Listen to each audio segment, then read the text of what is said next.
for us? This meeting will be streamed live.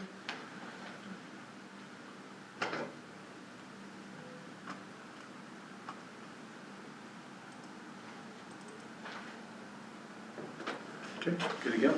All right, let's call the meeting to order and please stand for the Pledge of Allegiance.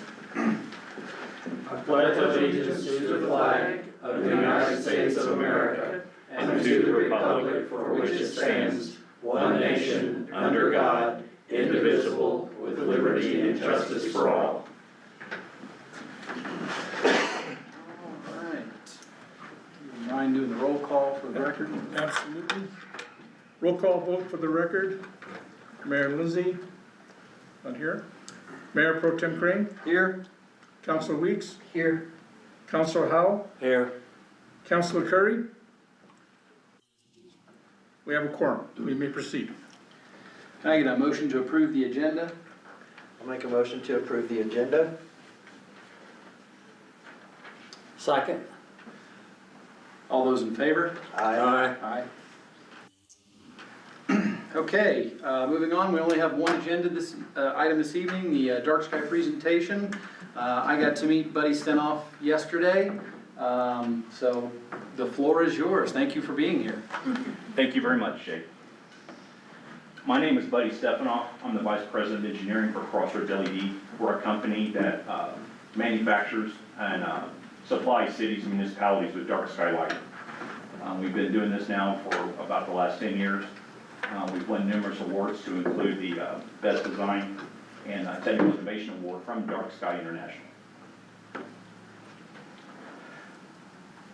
This evening's presentation is entitled Eliminating Sky Glow at the Speed of Light. It basically covers two topics: what sky glow is, and then the solutions that are available to combat it and reduce it.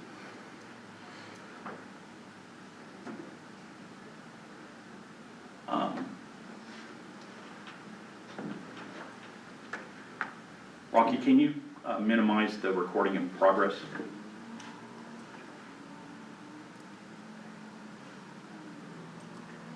Thank you. I always start my presentations off with a debate on dark sky lighting. When it comes to light pollution and white LED street lights, lighting manufacturers and their distributors have been consistent, clear, very precise at times, but dead wrong. The dark sky movement, on the other hand, has been inconsistent, uncertain, but they've been absolutely correct. And I'm here this evening to kind of set the record straight and get everybody on the same wavelength, same platform.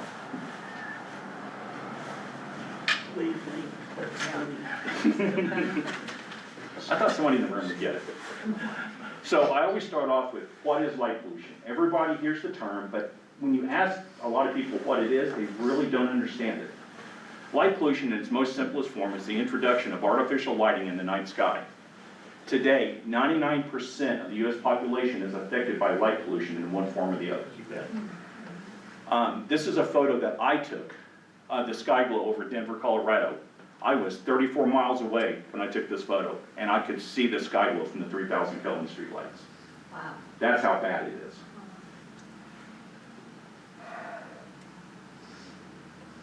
So what is light pollution? Light pollution consists of three types of different metrics: sky glow, glare, and light trespass. Sky glow is the illumination of the night sky due to artificial lighting. It reduces the visibility of celestial objects, and it also creates the other two issues, glare and light trespass. Glare is the excessive brightness caused by poorly designed or mismanaged or misaligned fixtures. And light trespass is simply light that spills over to adjacent properties unwanted.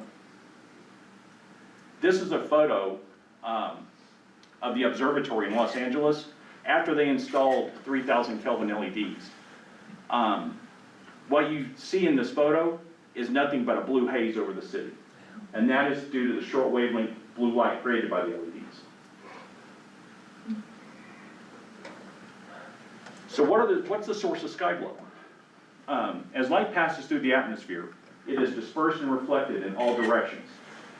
It's a phenomenon known as Rayleigh scattering. The atmosphere acts like a very simple prism when light passes through it. The shorter wavelengths, the blue and the ultraviolets, scatter, while the longer wavelengths, the green, the ambers, and the reds, pass through. That's why in the daytime, the sky is blue, and in the evenings, you have those wonderful sunsets. The longer wavelengths pass through, and the shorter wavelengths tend to be scattered. It's this scattering that causes the light pollution and the sky glow that we're seeing today. The short wavelength light scatters in particulates in the atmosphere. It scatters in the moisture in the atmosphere, and it's redirected. A lot of times, just because the light has a shield and it's facing down, the lights are too intense and it actually reflects off the ground back up into the atmosphere. And that's what was happening in LA and many other towns. Glare consists of 3 different types. You have discomfort glare, which is the sense of visual annoyance or discomfort when you're driving down the road at night and you see the glare off the light and you don't actually see the roadway anymore. That's discomfort glare. Disability glare is when it impairs your ability to drive at night. And high contrast glare is mainly, this is a slide mainly for property owners, is the mistaken belief that adding bright lights around your property adds to security. As you can see in this demonstration, these 2 photos were taken about 2 seconds apart. The only difference is this gentleman put his hand up as a shield, and when he did, you can see a person standing in this gate. You can barely make out his shadow in this. And that's the problem when you light up your properties with intense light. It's a mistaken belief it adds to security when in fact it removes it from you. Light trespass. Light trespass occurs when, as I mentioned before, when lighting illuminates adjacent properties. If you have wall packs mounted on your business or your home and they're not shielded, they affect the other properties. If you just add a simple shield, you can still have your light that you want. It's just directed toward the ground and it's not affecting your neighbors or other people's property.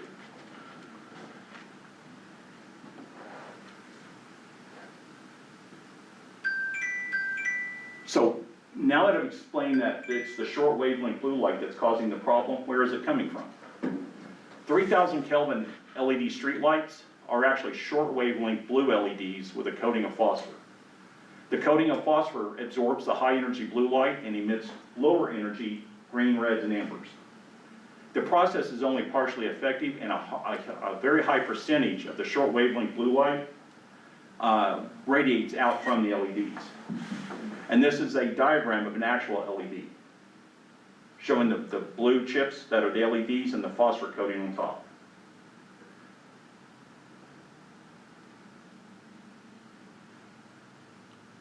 So why is this causing a problem? Well, if you just have one street light, it's not going to be an issue.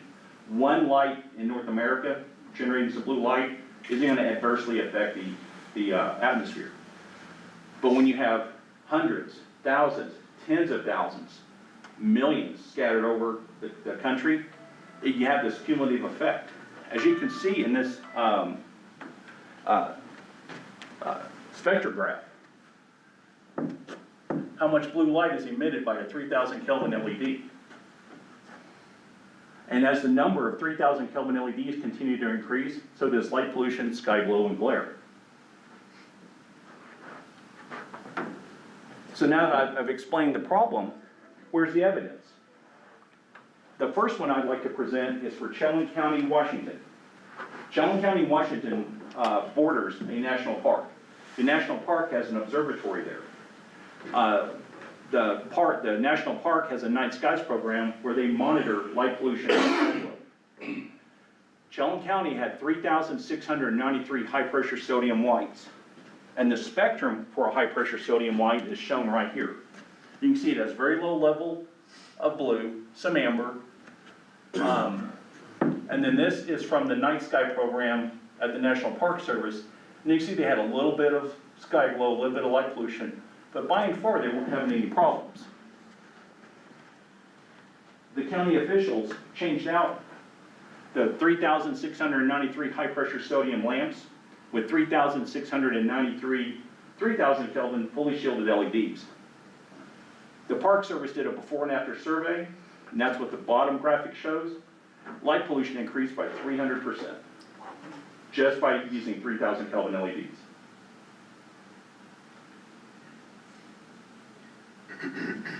My next slide is a nighttime image from what's a VIIR satellite. The VIIR satellite is a visible infrared imaging radiometer satellite. It measures infrared light. It wasn't necessarily designed to look for light pollution, but NASA's using it for that. It's the best they have right now. As you can see, the sensor is picking up huge amounts of light pollution and sky glow. Anything with a yellow or a red or a purple is extreme levels of light pollution.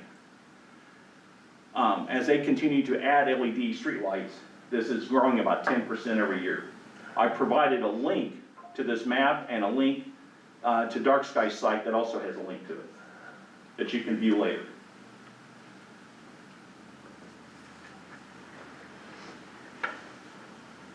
The next piece of evidence I'd like to present is a study that was done by a physicist at Truman State University in North Central Missouri. As a pilot program, North Central Missouri converted 24 of their globe fixtures with one of our Icon series conversion luminaires, one of the lights that's on the shelf back there, on the table back there. An on-site photometric assessment was conducted by the physicist and his team, and they concluded that the 2,000 Kelvin LEDs significantly reduced light pollution and sky glow while providing twice as much light on the ground. He has a peer-reviewed paper, and I have a link for it for you all to look at as well. At the conclusion of this presentation, my business cards are on the table. Anybody who wants a copy of this presentation, email me and I will send it to you.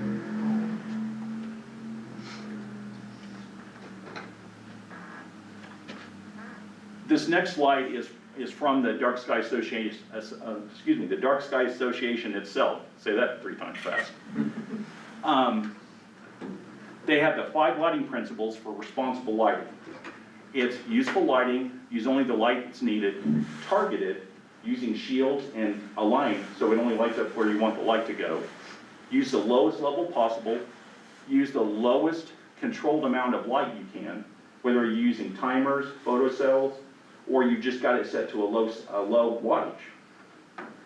And use the warmest color that you can possibly use.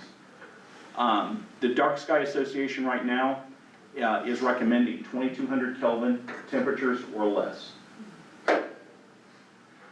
We always, when we have these presentations for communities and for council members, we always ask them to consider new ordinances that are performance-based, that require LED streetlights to be at the lowest possible Kelvin temperatures that will meet current and future dark sky specification standards.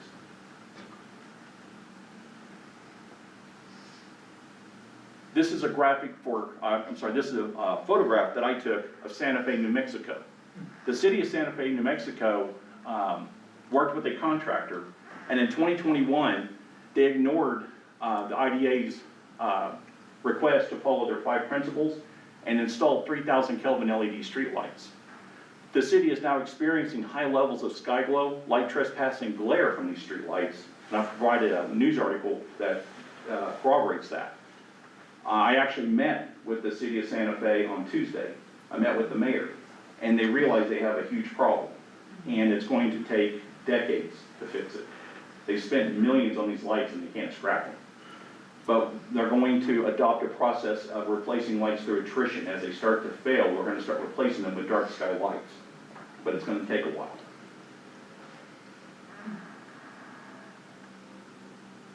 On the other hand, the city of Flagstaff, Arizona has enacted one of the strictest dark sky ordinances in the country. They adhere to the 5 principles of responsible outdoor lighting. And today, the residents and the property owners have shown their commitment and dedication to protecting their world-class dark skies, and it has positioned Flagstaff as a premier year-round destination for skiers, for hikers, camping, mountain biking, stargazing, and the rapidly emerging business of astrotourism. Just in the Four Corners region, I believe the quote that I read was, they're estimating in the next 10 years, it will generate between $3.5 and $4 billion in revenue. This is people staying in hotel rooms, eating at your restaurants. You can see the Milky Way there too. Yeah. You see the big difference between these two cities. Let me back this up. You can barely see the Sandy Cristos in the background, barely, but they're there. You can see these spikes, these are street lights. These are lights from the stadium. You can't see any stars in this image. That's how bad the short wavelength blue light has blocked out the sky. Go over here to Flagstaff, all amber lighting, Milky Way, stars. It isn't just about the Milky Way. If it's snowing, that warm light is so much better for driving. It is. Yeah. It's much more aesthetically pleasing light. Everywhere we've installed the lights, people tell us how much more warm and friendly Well, the I streets are meant at night. safety too. You can see better. Right. Yes. The recommendations from Dark Sky International, as I said before, are for 2200 Kelvin or lower. The current evolving guidelines today have made 3000 Kelvin and 2700 Kelvin LED streetlights functionally obsolete. Anybody who passes an ordinance using these numbers today, you're passing an ordinance that is already obsolete. It will actually increase light pollution, it will not decrease it. Let me click on this link. Get my mouse to move.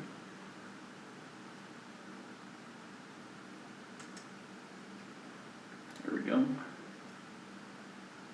scroll down a little bit.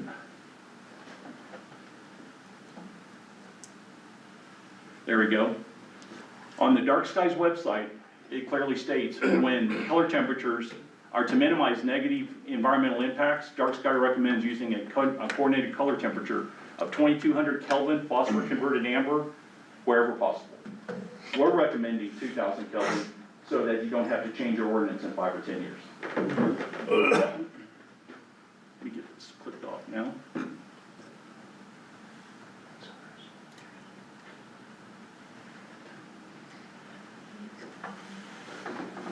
So you've heard me talk a lot about Kelvin temperature in this short wavelength blue light spike, but what is it? Light is measured in nanometers, and it's measured with precise equipment called spectrometers, one of which I brought here today to show everyone. As you can see, a 4000 Kelvin LED has an extremely high level of blue light. It actually exceeds the amount of amber light that's generated by the fixture.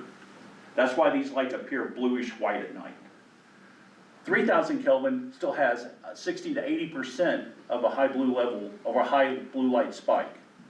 2700 Kelvin is still at 50%. It isn't until you get to 2200 Kelvin that you're between 0.2 and 0.1% of the light output. When you go down to 2000 Kelvin, we're less than 1%. And when you get down to 1600 Kelvin, which is a LED we developed specifically for Flagstaff, there's absolutely zero blue light emitted.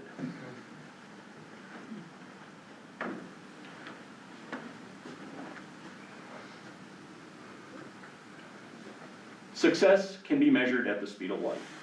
Unlike other forms of terrestrial pollution that can take decades to remediate, light pollution can literally be solved at the speed of light. Take down the offending fixture, put up a dark sky proof fixture, problem solved like that. Replacing existing high Kelvin LED streetlights with 2000 Kelvin or lower luminaires allows cities and communities to once again see the stars in heavens as they're meant to be seen. At this point in my presentation, does anyone have any questions?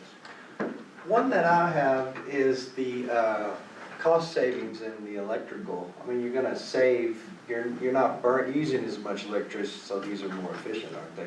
All LEDs are energy efficient compared to high pressure sodium, metal halide, fluorescent lighting. The efficacy numbers, the amount of lumens you get per watt, typically range from 120 to 170 lumens per watt. The higher, I don't know if you've seen our streetlights, but for example.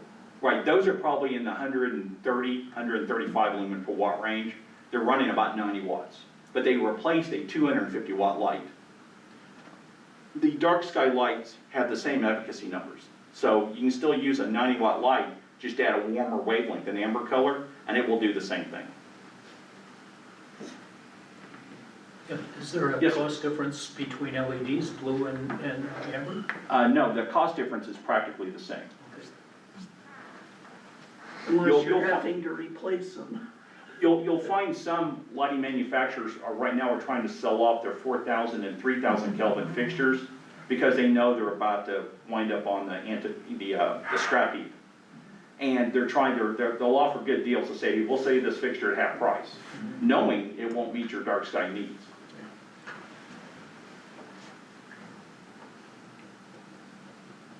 It's something that the industry calls planned obsolescence. Does anybody else have any more questions?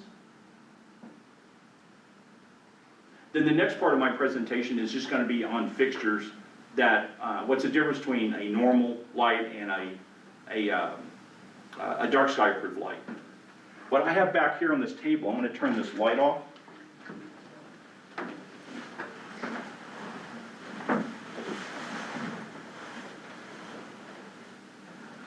The too dark when I do that, not good.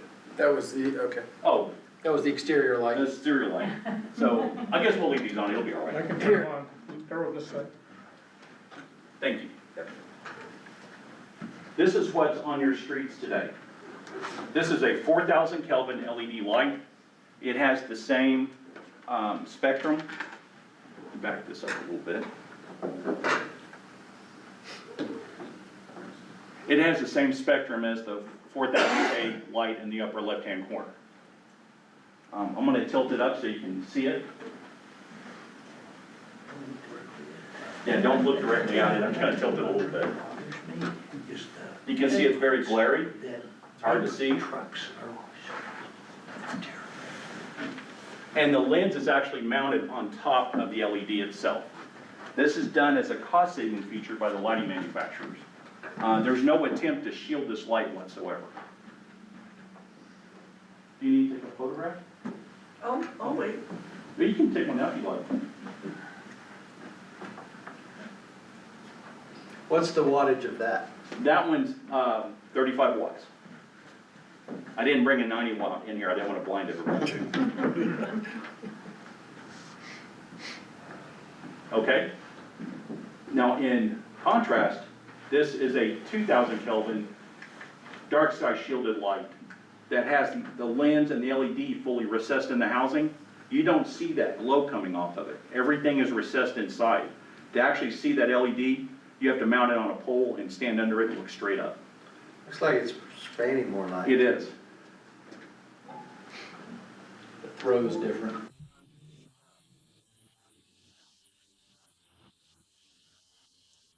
Okay, Run to the night.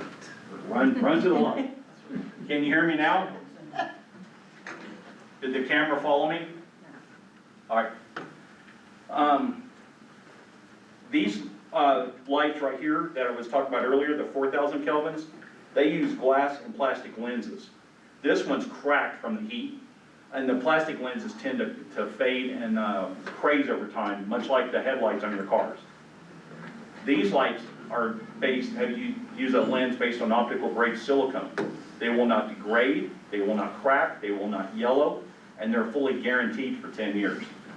Excuse me, buddy, would you, for Mr. Curry's benefit, show the 4,000 Kelvin one again? Because he couldn't see You it, couldn't see it from, when you because weren't- the Oh, camera. show the white one? yeah, show him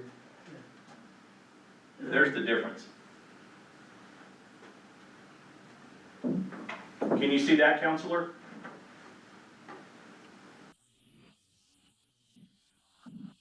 All right, I'm going to turn these off.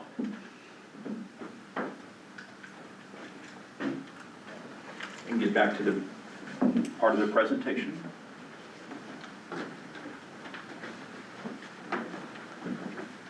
This is a brief introduction to our company. We can turn the lights back on now. As I said, Crossroads LED is an American lighting manufacturer. We're a Tier 1 lighting manufacturer, which means we manufacture lights in America for cities and municipalities. We're experts in reducing light pollution and restoring the nighttime environment. As I mentioned before, we've received the Best Design and Technical Innovation Award by Dark Sky International. And we have a complete family of luminaires that will meet and exceed all expectations for any city that's looking to reduce sky glow. We have extensive electrical, thermal, and optical testing facilities. We have a dedicated R&D lab that runs pretty much 24/7. We have US-based high-volume manufacturing. Tariffs don't affect us. And we have flexible designs that will fit nearly every application, to include the fixtures here in Angel Fire. The first one, which I just demonstrated, was phosphor-converted amber lights. Those are our astrophiles. Astrophile is Latin for lover of stars. Those lights, as you can see, they will reduce sky glow, light trespass, they'll reduce the light pollution, and they're available in a range of colors from 2200 Kelvin all the way down to 1600 Kelvin. The next one is our narrow band amber light. This is a light that closely mimics a low pressure sodium light that's used around observatories and universities. Anybody who has an observatory would appreciate this light because it's a single wavelength. It's about as close to a laser as it can be. And they can optically filter it out. These are installed around the observatories in Flagstaff.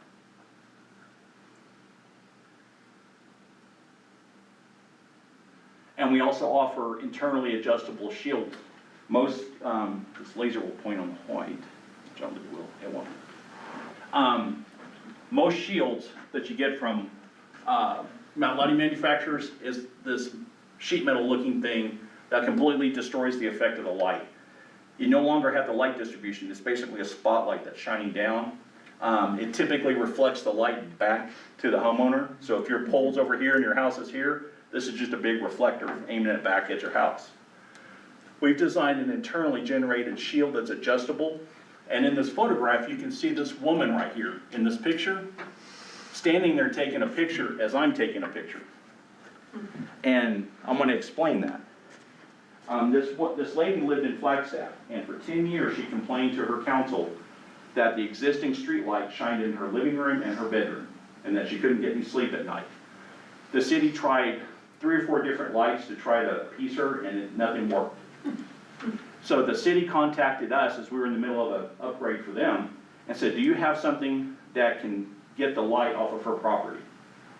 She's on a hill that has a downward slope in 2 different directions. We actually adjusted the shield so the light bent around the curve on the road she's on, and we stopped the light trespass at the curb. Wow. When she realized who we were and what we did, instead of taking my picture and calling the police, she came over and hugged me.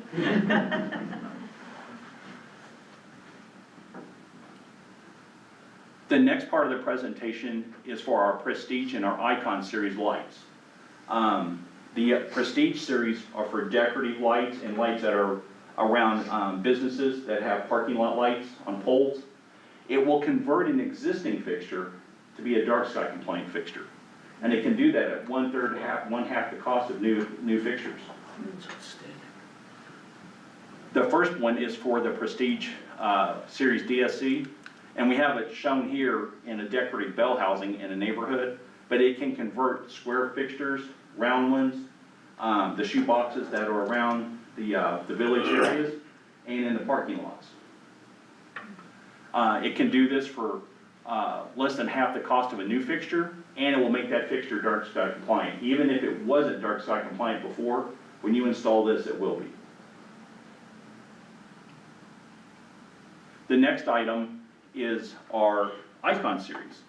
And this is one that would be used on the road going up to the ski resort. You've got all those decorative globes on top that are basically glare bombs. You've got a light in there called a corn cob. And this is what's in the fixture. And there's no lensing. There's no way to direct this light except for the chip itself. And the chip is designed to direct light 120 degrees in all directions. So it will direct some light down, it directs most of it up into the atmosphere. That's why these are called glare bombs in the industry. This particular one came out of a globe very similar to the one you have here. It got so hot that the LEDs unsoldered themselves off the circuit boards. They're still in here. You can hear them. Whether you use our product or somebody else's, I implore you to not use that product. I will turn on our Icon series. I would ask that you don't look directly at it. There we go. This light will convert your existing fixtures that you have up on the road leading up to the ski resort. You have a fixture that looks like this. And then that fixture has a socket that screws in right here. We have a luminaire that has the same threaded pipe. You just run the connector in here, plug them into the power.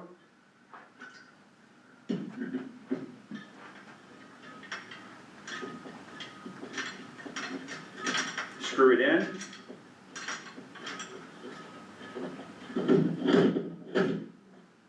It locks in place. Turn it on, your conversion is done. We also offer dark sky shields. As you can see, without a shield, it lights up the ceiling. Without this diffuser, it's a little harsh. So we have a diffuser that diffuses the light, and then we have a dark sky shield that limits all the uplight. So now the light is directed, 92% of the light generated by this fixture is directed down to the ground. What happens to the heat generated? I'm glad you asked that question. I'm gonna take this back off and pass it around.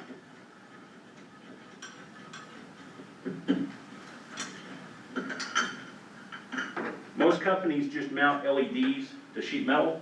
They only expect it to last 3 or 4 years. I'll turn that off if I have the remote.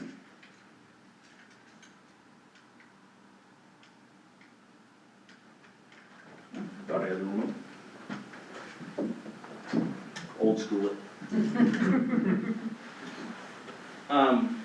They'll use a piece of sheet metal as a heat sink, which is a very poor engineering solution. It almost guarantees the light will fail in 3 or 4 years. That's what all those corn cobs use, the ones that is up on the stage with the council members. We actually have a heat sink that is designed for our company. We designed the tooling. We have this manufactured by a company in Washington State. And I'd like you to pass this around, but the heat sinks are inside. It's passively cooled. It generates a chimney column effect. Cool air is pulled in from the bottom, warm air through the top, and it recirculates. You don't want to use fans.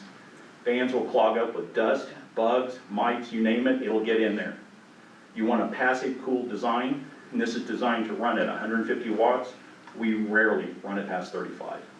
For your application here, I would suggest 35 watts. It's more than enough. If you want to look at that and pass it around. It's got little heat fans in it too. Mhm. It's great. In contrast, both of these lights are rated by the manufacturers, us and then whoever made this thing, to run at 70 watts. But you can feel the difference in weight. Oh, yeah. Okay. Much lighter. This is not designed to last very long. That's why the LEDs got so hot it didn't solder themselves off. What is the life expectancy of one of these? We have over 1,000 of those installed in cities across the U.S. that have been running for 12 years without a single failure. And I have, that's a bold statement to make, I have references you can call. And is that the same with the street lamps? Yes. The overheads? Everything is rated for 10 years and we offer a full 10-year warranty. Oh, okay. Here you go, sir.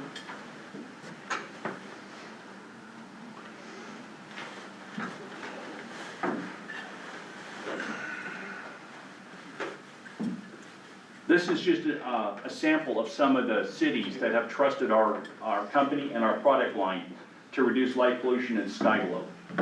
It ranges from large cities to Phoenix to Raton and Jemez Springs, New Mexico. We actually did the Santa Fe, New Mexican parking lot. Their printing facility in Santa Fe. They wanted it to be dark sky compliant, and so we did that for them. We've worked for utility companies like Nevada Energy. We've worked for the city of Moab, Truman State University, state parks, HOAs, just about everybody. And now I'm going to just give you a few examples of our products and service across the U.S. This part of the presentation is a little long. I'm just going to go over the cities and some of the highlights of each application. If you want to see more details, like I said, email me and I will send you the presentation and you can review it. The first one, of course, is Flagstaff, Arizona. Flagstaff has the most strict dark sky ordinance on the planet. Nobody even comes close. We were the only company that was pre-approved for the project. We're the only ones that met and exceeded their specifications. We've installed hundreds of the 1600 Kelvin lights that I showed you earlier. And we've been pre-approved for any current and future street lighting projects. We're actually working on one now. A contractor tried to take a shortcut and install a light that didn't meet the city's requirements for a trail and park project. The city caught them and they had to throw away about $60,000 worth of lights. And now we're getting ready to take the order probably tomorrow or Monday and then ship them more lights to fix the problem. Where are you located? We're out of Oklahoma, Tulsa. And we have manufacturing facilities in Arkansas and New Mexico, in Albuquerque. They handle our circuit boards. The next one is Raton, New Mexico. Raton, New Mexico needed a 2000 Kelvin dark sky compliant luminaire. They're going to apply for dark sky certification either the end of this year or early next year. They have to get their ordinance in place, but they wanted to get the technology going now. They also wanted to install lights that the residents wouldn't complain about. And they tried 3000 Kelvin lights and everybody complained because they actually had HPS lights in the fixtures originally, which is an amber color. When we installed these and turned them on, nobody could tell the difference. They looked just like HPS lamps. But we replaced a 200 watt light with a 35 watt fixture.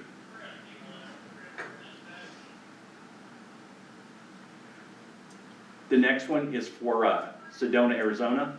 Sedona, Arizona got a quote for new fixtures for $350,000. We did the conversion of their existing housings. The bell-shaped fixture you see in the top of the picture. We converted that, took the guts out, put our orange light that's over here. Actually, this luminaire is one of Sedona's. And we did it. We did the entire city for $100,000.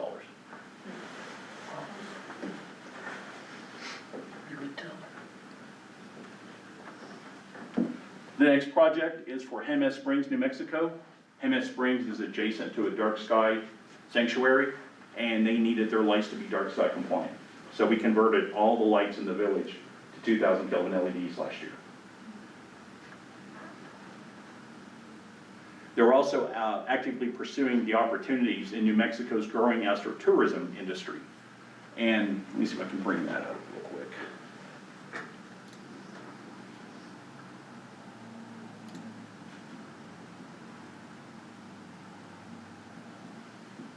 If you go to New Mexico, the New Mexico.org website, they have a dark sky section, and it talks about all the places that are currently having astrotourism and star parties, and Jemez Springs wants to add themselves to that.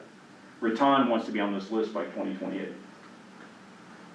Is there any disadvantage to going to 1600 Kelvin as opposed to 2000? It's just more of an amber color.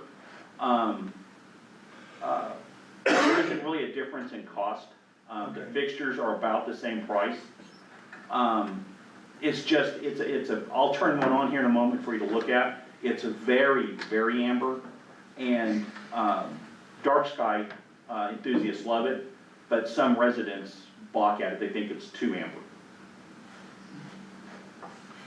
Everybody in Flagstaff loves it.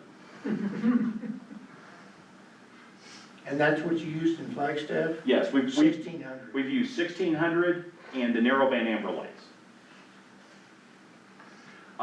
The next job I want to present to you is for Moab, Utah.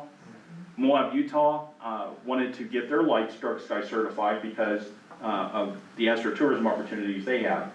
The Utah website actually says that they will see $5.8 billion worth of business from astrotourism in the next 5 to 7 years. It's growing really big out there.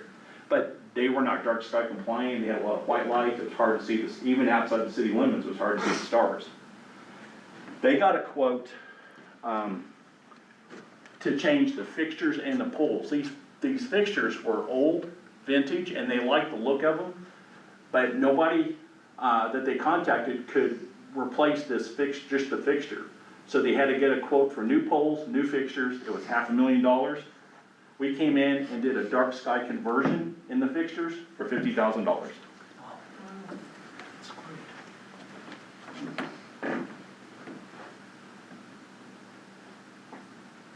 As I mentioned a moment ago, we did the New Mexican print facility. It was done with 2,000 Kelvin astrophile fixtures.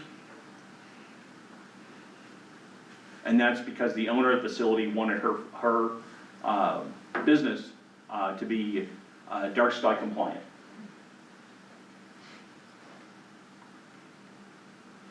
The next one is Thousand Hill State Park in Kirksville, Missouri. This is up in northern Missouri.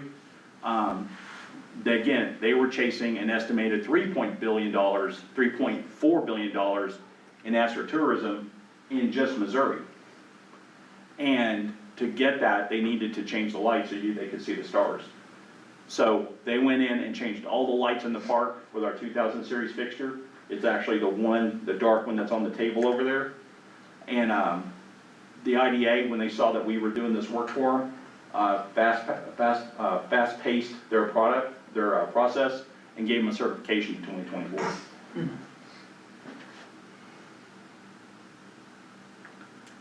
This is one of the HOAs we've done. The HOA had 248 100-watt metal halide bollards, the little poles that light up at night, and they needed a dark sky solution for this. And so we provided this to them, and we actually were able to reduce their operational costs, utility, and maintenance by 75%. This is another dark sky project we did for the city of Ozark, Missouri. It was a combined project with the state of Missouri. And we lit up about a 10-mile section of Highway 65 with our 2000 series astrophile, our astrophile series 2000 Kelvin dark sky compliant luminaires. This is the one that won the award.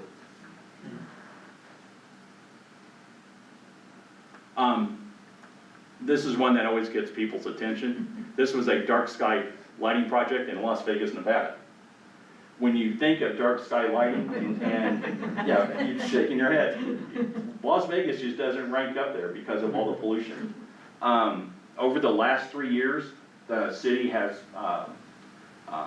been meeting with the casino owners, the operators, and they realize how much money they're wasting every night turning the lights on full power. So when you go to Vegas today, it's actually a lot darker now than it was 5 years ago.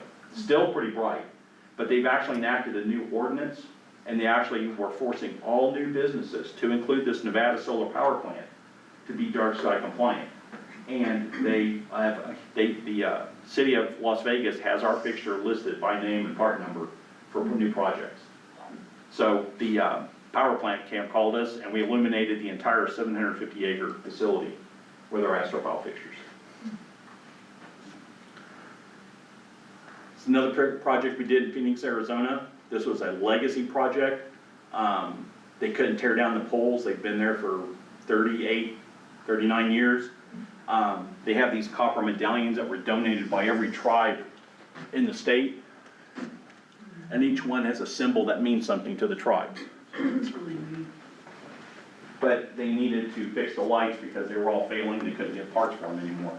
So we converted all 650 fixtures to a 70-watt LED platform. It was 400 watts. This was also in Arizona, or in Phoenix. This was a Frank Lloyd Wright Art Deco lighting tower that's in the downtown area. I believe there's 128 of them. They initially had 700 watt induction lights in them. We replaced everything with a 200 watt lighting system.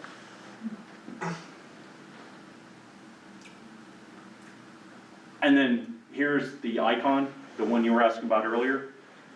This is just one of the installations. This one is 539 of these Acorn style fixtures that was replaced with our Icon series fixtures. And it's been in operation for 12 years without a single failure.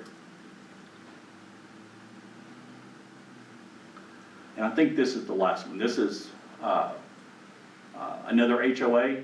They had some decorative post-top fixtures that they needed converted to be dark sky compliant. They have star parties in their park, but they were having problems with the short wavelength blue light at night. So when we put these fixtures in, that problem went away.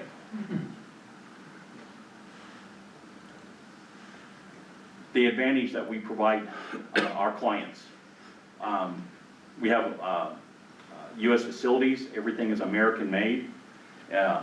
Every plant is fully ISO 9001 and ITAR certified, which means we can do federal work.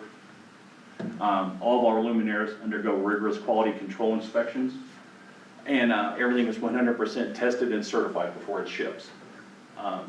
We offer independent third-party photometric test reports and IES files, and they're available upon request. I can't stress this enough. Regardless if you choose our company or somebody else, ask for independent test results. If you get a spec sheet and a test report and it has the company's name on top of it, walk away. That means they can't go get a UL certification and they did it in their own lab, which means they probably fudged the numbers. I see it every day. Ask for independent testing. If they can't come up with a UL test report, there's something wrong. We offer multiple purchasing options, including factory direct for cities and municipalities. You don't have to go through distribution. That'll save you 30% right off the top. We also offer exceptional engineering services for all of our clients. We perform on-site baseline photometric and spectral power distribution surveys, utilizing advanced photometric and spectral radiometers. We have a complete LED engineering and support facility, and we can handle any problem that you could possibly imagine. As an example, I'm going to bounce out of this for a moment.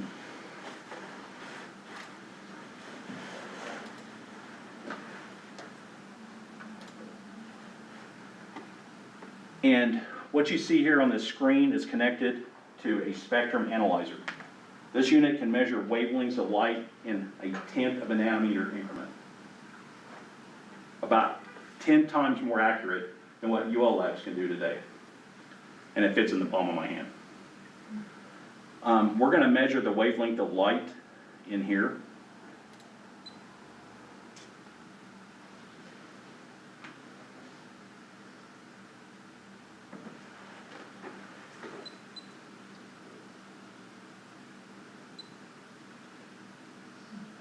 And as you can see, the LED lights you have in here have a very high blue spike, and that's because they're 5,000 Kelvin LEDs. Let me go get the other light that's in here.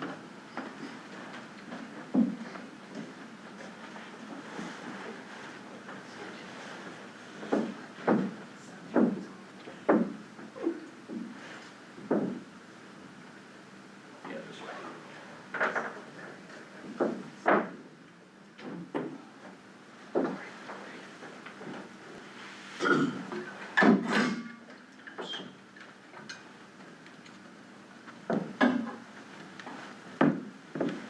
Could we turn that overhead light off, please?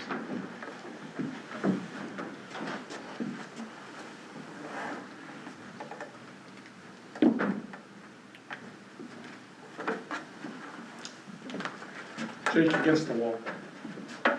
You're going back to the right. Yeah. Well, there's one that's emergency, so we'll get them all. This will be enough, probably. We just need to get a sample. We may get a little blue from the one behind me. Yeah, a little blue on there. but you can see the difference in real time. We can do this in the field on every fixture. We have test jigs, you can turn the lights back on. We have test jigs that will perform this test. And we also perform baseline photometric surveys. It will let you know the status of your fixtures in the field today, and then when we make the changes, what it will look like when we're done. I'm now gonna get out of this, get back to the presentation.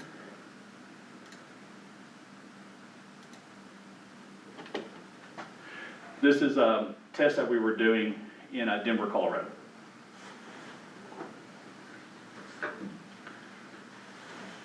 So in conclusion, we like to say successful lighting projects begin and end with Crossroads LED.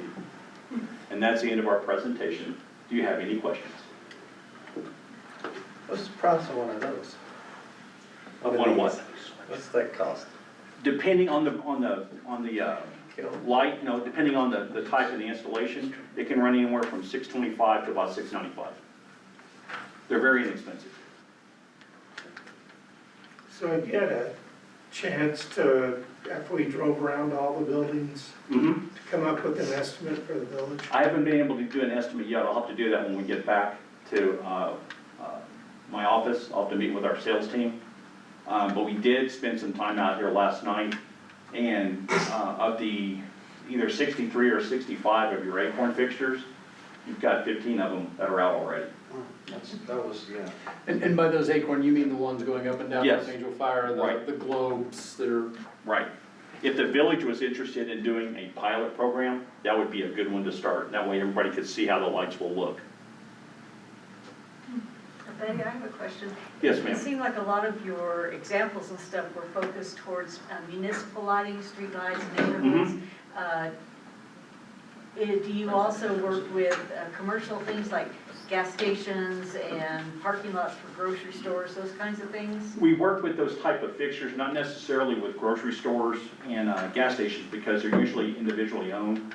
So it's very hard to work with the individual owners. They like to go to Lowe's and buy the $5 light. That's not a bad problem, because through attrition, that light will only last them about 2 years.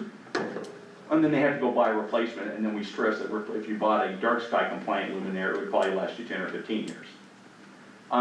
We did spend a little time in the village last night. Let me bring up a couple of these pictures.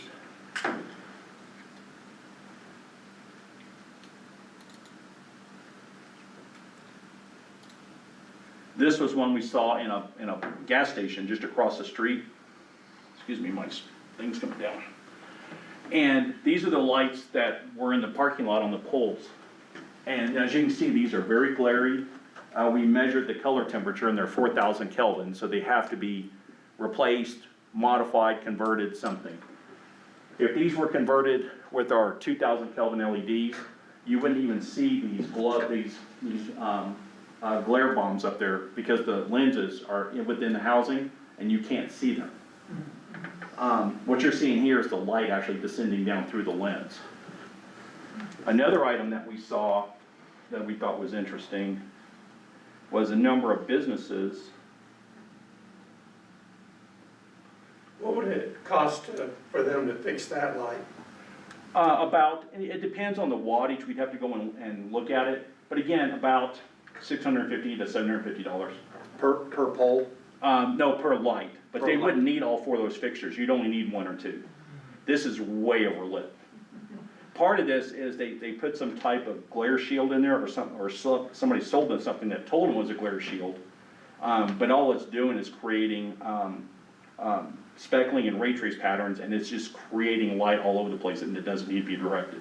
It's winding up on the roof of the building, it's out in the street, I mean, it's going everywhere but where it needs to be. So that's and I can't tell from here, but that light pole has 4 fixtures on it? That one had 4, oops. That's Lowe's parking lot. Yeah, Oh, yeah, one's burned out on the back, the one over there had 2, the one adjacent to it had 3. got it. And so your retrofit would be leave the pole in place, replace the The guts within the guts fixtures. within the fixture, so Right. a 3-pole would, or a 3 fixture would still be a 3 fixture. Right, we would probably, remove one of the fixtures, because you only need 2. The other one we saw was this establishment. And they have these wall packs mounted up here. I'm assuming it's because they don't want to put a pole in the parking lot. This looks bad. This is actually easily fixed with simple shields. Shields that could be mounted to the fixtures and direct the light down. If this was properly shielded, the light would end right here and you would never see that.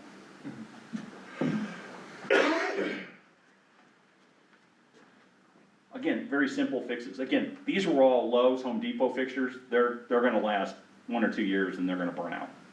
I see these everywhere. They last maybe 6,000 hours and then they're done. It's because they don't have the heat seats. Yes, sir.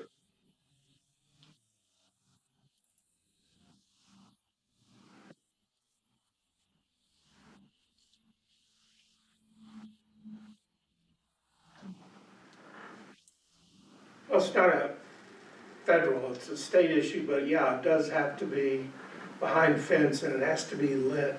Right. There are certain things that do now, like our water tanks, which most of them aren't, because they're not making us go out and change it, but like when we redid tank 7, we had to put a fence up and we had to put lights out, because it's part of the new state regulations, so, but, you know, what type of lights we put out is the question, but we will have to, you know, once we rehab get through all of our water tanks, they'll all have to have fencing and lighting. Yeah, the state of New Mexico doesn't care on the. Yes, Yeah. we can convert those. I've been out to that facility yesterday, and we can definitely convert those fixtures. The state of New Mexico only requires 1 to 2 foot candles on the ground, which is about a fifth of what's out there now. You're lighting up about 7 to 10 foot candles on the ground, and they don't care what the lighting platform is, just as long as it's illuminated. Does that foot candle scale down the cost to operate that light as well? It does. Right now they're probably running at 90 to 120 watts. We would scale it down to 35. So you cut your wattage in half, or by 75%. Exactly, Just laying 75%. out there. These are some of the post-op lights. We measured these last night as well. They're radiating at 4,000 Kelvin. So they have to be either changed out, removed. That's about $1,500 to $2,000 a fixture. Or we can do it with that fixture for about, like I said, $625 to $695, depending on the variation. So you said there's how many of those total that you I count? believe there's 65, Okay. and there's 15 that are out right More, now. 'cause we didn't go all the way up to the drop-off The area for the turnarounds. bus. Yeah, We turned off, or did you go after? Yeah, I went afterwards. I went up to the turnaround where Okay. the ski lodge and Yeah. that little place, I guess, where they teach people to put their skis on and off. And there's a big turnaround. There was one up there, and then across where the ski lifts were at, there was one where they were doing the construction. So I included those, but I didn't know. That's why I said it's either 63 or 65. I didn't know if the lodge owned those 2 or not. I didn't include the 2 in front of the The bank. one on the roundabout that's on the, I guess the west end of the building, they do own that. We used to own that one, but when they bought that whole cul-de-sac, Yeah. they got that light fixture, so that belongs to the resort now. When these are, if these get converted with this Icon series, this glare that you're seeing at night that's radiating up into the air, that will all disappear and all you'll see is amber light on the ground. So you've driven around and kind of seen all of the village. Obviously, we have commercial in Yes. different areas, but I agree with your assessment. Your bang for buck, you know, being that's where everyone Angel Fire goes, those globes, do you think would be the biggest showcase that we could put forth? If you're asking my suggestion, I would do that first, yes. It's the most obvious, it's the most numerous fixtures that you have, so people will see that right off the bat, and then you'll get good feedback from the community, which I think you'll find, we have not run into anyone that has objected to the 2,000 Kelvin lights. And we're pretty sure that those lights, obviously not the ones we've sold, but those are our responsibility going up and down North Angel Fire, we think? Well, they're within our right of way, but there is, I'm not 100% sure, but what I do know is when we wanted to put Christmas fixtures on there, which was, I don't know, Chuck, you were mayor, so how long ago was that? That, when we did that, we had to pay to put the plugs in those posts that we could put fixtures on. So, since we had to pay, I think they're ours. I don't, in the transfer agreement, it doesn't have any comments in relation to those light poles. It doesn't say one way or the other. So there were people who believed, like a previous street superintendent thought they belonged to the resort and refused to do them. But I remember we had to pay to have the electrical plugs put in there for Christmas lights to go on them. So And then- I assume there's no attachment agreements? I'm sorry? There are no attachment agreements between the village and the resort? Not that I know of. And then, as it relates to 434, the highway behind us, all of those streetlights are the purview of Kit Carson Electric Co-op and DOT, I believe, correct? DOT. So they belong to DOT, but I've seen Kit Carson working on them, so I don't know what their agreement is between them, but they belong to DOT going down 434. Did you see any of those lights that couldn't be modified, or are those lights of a generation where they'd have to be replaced? They would have to be replaced with a fixture like the one back here. Okay. You have a couple that are old style, high pressure sodium, we have conversion kits for those, but all the 4,000 Kelvin LEDs that Kit Carson has installed, those will have to be replaced. And that's pole and all? No, not just the fixture. Just the fixture? Just the fixture. Okay. But one of the things that was asked in the committee meetings and by the council was, what's this gonna cost us? Sure. And so, that's why we invited Buddy to come down, is because we need to get a feel for what it's gonna cost, because, you know, at least while I'm here, if we have I believe in leading by example. So if we're gonna adopt an ordinance, I think the village probably should be one of the first ones to be in compliance. So buddy, you'll then be able to provide us with a quote for all the lights, obviously not the 434 ones, but our building lights, the globe lights in the picture here. Yes, And so we'll be able to identify those by structure and by area. right. And because I'm guessing, don't know what your number's gonna be, but if this ordinance were to get adopted, it gives us 5 years to compliance. Mm-hmm. It's not something I don't think we would probably do all the building lights. I'm guessing that's gonna be a number that we'll have to break up into a few chunks. Mm-hmm. So that's why I asked the question about the globes, but that will be something that you'll be able to provide back to us after this visit. Yeah, what we can do, if you're interested in doing the globes first, we can get you a quote early next week, and then we can move forward on that. Okay. I'll get with Brett, there'll be a few things we'll need, from, Public Works on that, but yeah, we can get that started very early and have you a quote in your hand next week. Are there any programs available to the village that would assist in some of this expense, based on your experience? Nothing in New Mexico. They have some programs in Arizona, and the utilities in Utah will pay a small percentage for an installation, not for the light, but for the installation. But I'm not aware of anything in New Mexico. There may be, I'm just not aware of it. Yeah, we can, Any other questions? we'll sick Rocky on it, see if there's any money out there. I would think that maybe there's a buy New Mexican advantage somewhere if we're buying product that you're already building here. Generally, the state likes that activity quite a bit.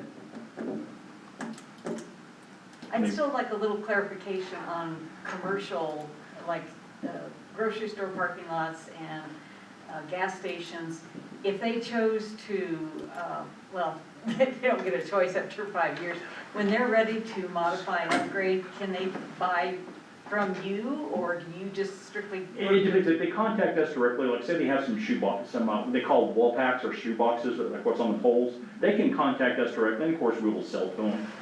If they need a light with a shield put on it, like the shields we put on like our Icon series, we can provide that as well. Okay. So we you do- will work with them. Yeah, you do what I would call retail versus municipalities. Mhm. Like a specific store says, I want this, this, and this, you would work with that owner? We would work with that, you know, our primary, clients are cities and municipalities, states, and some federal agencies.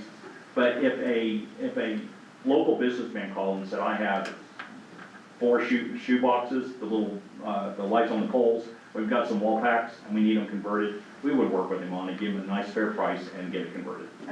So for instance, like Lowe's grocery store. Mhm. Lowe's has grocery stores all over West Texas and New Mexico.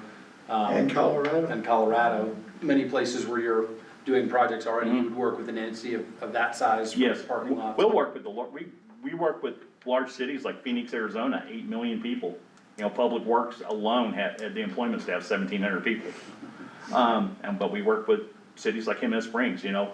The mayor was also the Public Works Director. He was also HR, IT, and a couple other things. But that was okay. You know, size doesn't matter to us. We work with everyone. Our goal is to help cities and municipalities and businesses reduce and limit light pollution. That is our mission. Hey, buddy, Yes, sir. you were showing in your presentation, one of the slides was you fixed there were these low poles for a HOA. Yes. And I'm wondering if you would work with local HOAs here, or like the trailer park that's just outside of town, that sort of thing? How would, If the Individual HOA residences. contacted us directly, yeah, they would, we would just ask them, what light are they wanting to convert? If they have a specification, you know, do they want color, temperature, wattage, you know, real basic information from that, and we would work with them on that. And then we would, design the unit, send them a quote, and if they accepted the quote, we would, manufacture it and ship it to them in 3 or 4 weeks. And then they would have to pay for the installation. Yes, but the installation on all these takes less than 10 minutes. It's very, very, very quick. We designed these to be very easy to install. One thing I'd like to ask the committee to do, if it's okay, Mayor Pro Tem, is work with him. We need to get a couple of markups on some example homes. Because, you know, we have some high-end fixtures here, and if he comes back with a big number, we don't want homeowners thinking they're gonna have to come up with a big number like that. We need to give homeowners some spectrum of cost for them to get. I did some research, we just happened to, this last week, go to Breckenridge, and I was seeing how they had modified their fixtures, and I'll have some information next time the committee can present Okay, great. for residences, basically, because it looks like Buddy's presentation is mostly commercial and municipal. What I was looking at was individual residences, and so I've got kind of a little, Well, when I was driving Buddy around, we looked at a few homes that, it was during the daylight hours, but homes that I know are pretty bright. And it was like, oh yeah, that light, it's like $50 to fix that light. And, you know, right, and it that's what seemed, I'm finding now, yeah. well, it seemed less expensive than I was thinking. I was thinking it was gonna be $1 to $2 grand per home. Just before He made it sound like it was $200 or $300 per home. And that's what I've been finding in my research as well, but when we spoke at the last meeting, and Deb was explaining how she changed out, you changed out your entire fixture, because that's what you wanted. You wanted that different style, the different look. What I'm finding I'll go by are, there and check it out. it's a retrofit for existing fixtures, that's actually a bulb cover. So you unscrew your bulb, you put the cover on, you screw it back in, and you're done. And they're very inexpensive, you do it yourself. I will look here. And so So I think if the committee could come up with some I do ideas, have that, so I we just didn't bring could it share tonight. that with the public. Yeah, So they'll know what they should expect to cost, Right. because I think right now there's a big fear that this is gonna be a very expensive transition. Well, not to give away all my secrets, but to give away my secrets, Yeah, I will look tonight. I went on, an internet search for these bulb shields and compared it to the price of a hamburger meal and the price of a taco meal, and they are less expensive than going out to dinner for one person. The other thing the committee might consider, and this was from Buddy and I's conversation yesterday, it sounds like, I think we have the 3,000 Kelvin is still in the current draft. Correct. And I think that's about to be out of compliance with dark sky, that's gonna be too high. So we may need to consider, I don't think we may need to consider, we Yeah. have to consider. right, so we don't wanna write an ordinance that is out of date by summertime, right? Right. Or whenever the dark sky change Right. happens. Right, so. Like I said, on their website, they're already advocating 2200 Kelvin. At a minimum, I would say 2200 Kelvin or less in your ordinance. We are advocating to all cities that have new ordinances, on the books to go 2000 Kelvin. But 2200 will get you the next 4 or 5 years easy. 2000 Kelvin will guarantee get you into the next decade. And Flagstaff is gonna keep pushing it to 1600 and down. Flagstaff, if it goes any worse, they're gonna turn red. They can't get it any lower. Well, Trust me. there's probably not much difference between a 2200 and a 2000, right? There's a little bit. There's a little bit of a difference. It's mainly in the spectrum. You can see it a little bit. If you really know what you're looking at, you can pick it out. 2200 Kelvin, if that's what you want to use, is perfectly fine. I said Flagstaff did try to get the ordinance down lower, and we showed them that that's just not possible. If you go any lower, the lights will be red. So what's the temperature of a standard LED light bulb? Now, we've replaced all of our incandescent light bulbs with LED bulbs. It depends. They offer them in 5000 Kelvin, 4000 Kelvin, and 3000 Kelvin. I've seen a few 2700 that were incandescent replacements, the filament type lamps, but they have a very, very short lifespan. They have no heat sinks on them. They're actually filled with argon, and argon is used to dissipate the heat to the glass. So what's the answer for those? The answer to those is to continue using the bulbs because they're very inexpensive. You know, the filament type bulbs are almost as cheap as incandescent lamps now. You don't want to go with an expensive interior light unless you're trying to light up like a pergola or a patio or something, then that's a little different. But just interior lighting, I would just stick with the lights you can buy at Lowe's or Home Depot. I know it's a different industry, but we've talked about glare at night and how hard it is to see the LED headlights on cars. Yes. What kind of Kelvin are those at? They're at 6500 Okay. and they go as high as 8000. Okay. There's actually a bill in place to limit it to 3000 Kelvin. I don't know if it's gonna pass, but there is a bill in the US House that limit it to 3000 Kelvin. My truck's the worst. Oh, my Jeep is bad too. Yeah. If you have an astigmatism, it's a nightmare. Yeah. Or cataracts are going crazy. Does anybody else have any questions? Yes, would you go to Red River and do the same thing?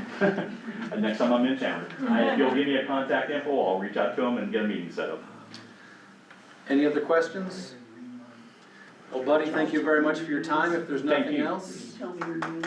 meeting adjourned.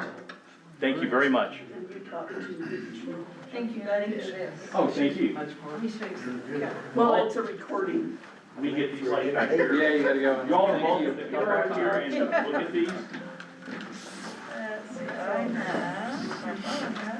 Oh, Like I said, here are my cards, Thank you stay like for your us. copy. Oh, no worries, man. Jack, thanks for being here. Just email me. I have one in my garage, I ordered some halogen lights. Yeah. But they do, yeah, I can sometimes find. That's easier than. Well, I get cheap. I wouldn't mind getting So. People flash me all the time, like I have my headphones on. When I turn my eyes on, they're like, oh my God. Yeah. I mean, it's great when you want to light up for us. Oncoming vehicles, it's a little tricky. told the editor, please send someone to this meeting. Okay. No, I didn't